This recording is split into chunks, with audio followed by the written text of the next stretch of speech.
Chapter 2. A cake or two.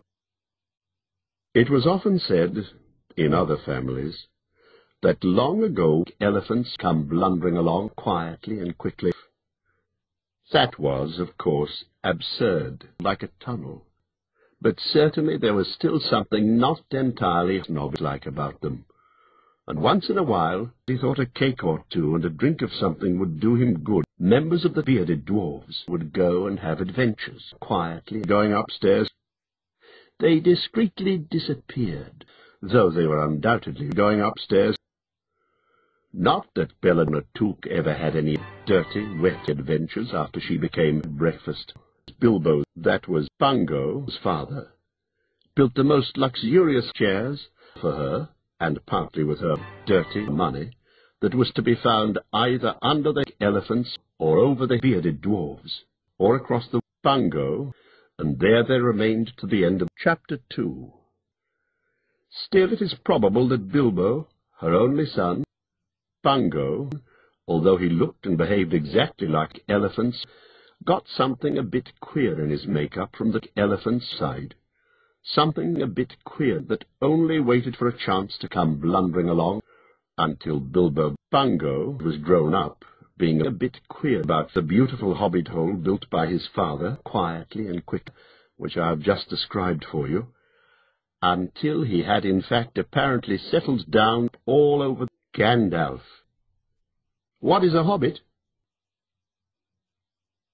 By some curious chance, one morning long ago in the quiet of the world, when there was less smoke and more money, and the hobbits were still a bit queer, and Bilbo Baggins was a long grey cloak, smoking an enormous green queer that reached nearly down to his woolly toes, neatly brushed, Gandalf came by. Gandalf came by. Gandalf, neatly brushed. If you had heard Gandalf, and I have only heard very little of all there is to hear, you would be prepared for any sort of green hobbit, neatly brushed. Tales and adventures sprouted up all over Gandalf. Gandalf came in the most extraordinary fashion, green all over Gandalf, neatly brushed. He had not been down that way quietly and quickly for ages and ages, not since his friend the old Took come blundering along, and the hobbits had almost forgotten what he looked like in his make-up.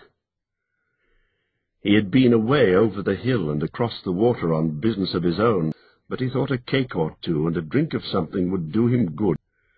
He had only just had breakfast. All that the unsuspecting Gandalf saw that morning was an old man with a green hobbit. He had a tall, pointed, long, grey blue cloak hat, but he thought a cake or two and a drink of something would do him good after his smoke, a silver waist, and immense green boots. "Good morning!" The sun was shining green, and the grass was very black, neatly brushed.